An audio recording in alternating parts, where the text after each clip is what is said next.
Hello everyone, welcome to my channel. I hope everyone is having a wonderful day.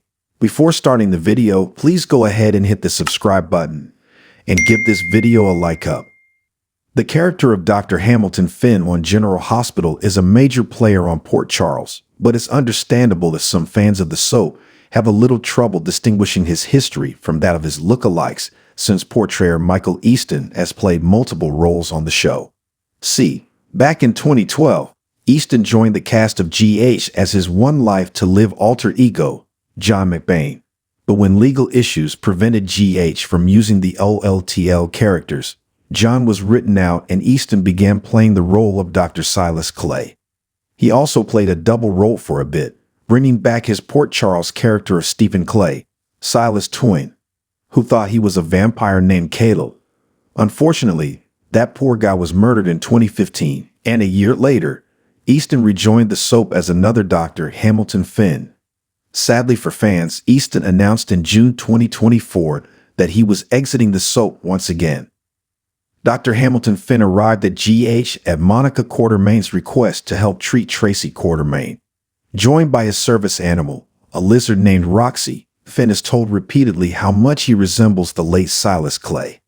After the physician diagnosed Tracy with a larval infestation she picked up in Mexico, she was so delighted to be healed she insisted Monica hire Finn as a permanent resident at the hospital. After moving into the Metro Court, Finn secretly injected himself with a mysterious drug, and Carly Corinthos didn't believe his claim that he was diabetic. But she agreed to keep her mouth shut so he would help her find out who donated a kidney to her daughter, Jocelyn Jacks. Liesl Albrecht grew suspicious of Finn when medicine began disappearing from the hospital and he was arrested for the thefts, as well as being the serial killer stalking the hospital. However, when the killer struck again while Finn was behind bars, he was cleared of that charge. It was then revealed that Finn was self-medicated because he was dying of the same fatal virus that had killed his wife, and he was furious at Albrecht for destroying his research into a cure. As he struggled to find a reliable source for the medicine keeping him alive, Sonny Corinthos was able to hook him up. Finn's friendship with Hayden Barnes blossomed into romance, and she even helped him take care of himself when he was too weak. She'd offered to use her stolen diamonds to fund his research, but Finn insisted he was dying and still in love with his late wife. When Hayden accidentally infected herself while trying to help clean up Finn's lab, she fell deathly ill, and he raced to finally find a cure. Thankfully, he was able to save both of their lives, and Finn and Hayden finally made their relationship official. Finn struggled to keep his job at the hospital when he kept failing his drug test, and they proved someone was tampering with them by submitting Hayden's blood instead. However, not only did it show traces of the drug, which was impossible, it also revealed that she was pregnant. Although Hayden wasn't sure she was ready to become a mom, Finn supported her, and they decided to make a go of it. But since Albrecht's plan to get Finn fired by tampering with his drug tests failed, she turned her sights on Hayden instead, bringing her ex-husband back to town and dredging up her sordid secrets. Instead of succumbing to blackmail, Hayden told Finn the truth that she'd killed a girl while driving drunk, and her ex had gone to prison to protect her. Although shocked, Finn still wanted to make her his wife. Unfortunately, on their wedding day, she skipped town and disappeared. Finn hired Curtis Ashford to track her down, but only got a note she'd written to apologize. She also claimed to have lost their baby, but what Finn didn't realize was that was a lie. Finn agreed to help Anna Devane help lure a hypochondriac named Cassandra Pierce to Port Charles to get dirt on Valentine Cassidy. But their pretending to be dating as part of their cover led to the pair developing genuine feelings for each other.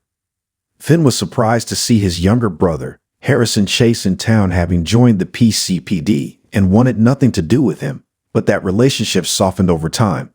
But when his father, Gregory Chase, showed up looking for a doctor, Finn reluctantly agreed to help cure him, but that was it. Curtis passed along a letter from Hayden asking to meet to talk, but Finn opted to travel to Cuba with Anna to bring a fugitive Albrecht to justice instead. Eventually, Finn proposed to Anna at the nurses' ball, but things quickly went awry when Hayden returned to Port Charles, and things got even more complicated when she confessed her lie and introduced him to their daughter, Violet. Nicholas Cassadine scared Hayden into leaving town again, so Violet was left with Finn to raise. When Finn's stepmother, Jackie Templeton, came back to Port Charles, he was also cold towards her, and the truth behind the family tension was finally revealed. He'd slept with her shortly before she'd married his father. After being shot by Anna's twin sister, Alex Devane, Finn quickly recovered and resumed planning his wedding. But he also began to suspect that Chase wasn't his brother, but actually his son. Then, a wreck crashed Anna and Finn's double wedding with Peter August and Maxie Jones to reveal that Alex, not Anna, was really Peter's mother. Heartbroken that Anna had confided the truth in Valentin and not him, Finn called off the wedding. When Chase tried to get the family together to heal old wounds, Peter attempted to kill Finn, but Chase drank the poison instead. When Anna told him who was responsible for putting his brother in the hospital, Finn ended their relationship for good. Peter taunted Finn with a cure for Chase, but when the villain destroyed the vial, the doctor snapped and pushed him down a flight of stairs at the hospital. Elizabeth Weber discovered them and helped Finn stash Peter's body in a freezer in a secret basement in the hospital. When Finn tried a cure using his DNA mixed with Jackie's, it didn't work, but Jackie and Gregory's did, which proved that Chase was actually Gregory's son, not Finn's. Finn's guilt over killing Peter consumed him, and he finally confessed to Anna, leaving Liz's name out of it. However, when they checked the freezer, the body was gone. When the villain later resurfaced, he threatened Finn, but with no evidence of the assault, he was in the clear. Finn began developing his relationship with Liz, making her birthday extra special, and the couple rang in 2022 together. But their budding romance was threatened when Liz continued to be haunted by memories of Franco. When Liz was being tormented by a mysterious stalker, Finn wanted to help and enlisted Chase to investigate. But then it was revealed that Liz had been going into a fugue state and harassing herself. Finn stepped up to care for Liz's kids while she checked herself into Shady Brook, and upon checking out, she was grateful to him. But he worried she wasn't completely cured and reached out to her family to try and put the pieces together. Under hypnosis, Liz recovered childhood memories of Finn's late wife, Reiko, and it was later revealed she'd been partially responsible for her death.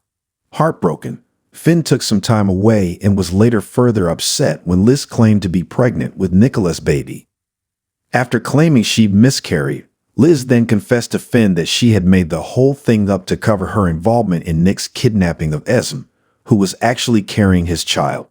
And when Nicholas went missing, Finn urged Liz to keep quiet, though her guilt got the better of her. All of this continued to bring Finn and Liz closer together, and their relationship grew stronger to the point where Finn asked Liz to be Violet's guardian. Finn was stunned when Gregory confessed that he had been diagnosed with ALS and later urged his father to see another doctor about his treatment plan. Finn and Liz enjoyed a romantic getaway in Vermont, growing closer still. Unfortunately, returning to Port Charles, Finn found himself sued for malpractice. After Diane turned him down, the doctor hired Martin Gray to represent him. As the trial neared, they discovered evidence that the patient had actually set Finn up so that his family would be covered by the settlement after he died, and Tracy arranged a donation so the widow would drop the case. As Gregory's condition continued to worsen, Finn worried about him living on his own. Gregory agreed to move in with Finn and Violet, and they broke the news of his illness to the little girl. Finn continued to treat his father with kid gloves, but Gregory insisted on officiating Chase and Brooke Lynn's wedding as planned. After the ceremony, everyone enjoyed the reception, and Finn brought Gregory home where he went to bed happy. The next morning, Finn was utterly shattered to discover that his father had passed away in his sleep. Heartbroken, Finn tried to numb his pain with alcohol, and Liz worried about his sobriety. He reluctantly agreed to attend some AA meetings and apologized to Liz for lashing out at her. But he continued drinking, and after Chase caught him doing shots after their father's memorial, Finn went to a dive bar where he drowned his sorrows and picked up a woman named Barb. Liz walked in on them canoodling on the couch in Finn's place, so she dumped him. Everyone tried to talk sense into Finn and get him to see how his drinking was a problem and putting Violet in danger, but he refused to listen and pushed everyone away, vowing no one would take his daughter from him. But after Violet found Finn passed out and bleeding from a cut, she thought he was dead and called Tracy for help. After calling the paramedics, Tracy laid into Finn and insisted that he had to go to rehab or he would lose custody of Violet. Leaving Violet in Chase's custody, Finn shared a heartbreaking farewell with his daughter before going to rehab. A few months later, in October, Finn got out of rehab but opted not to return to Port Charles, so Violet moved to Seattle to be with her father again.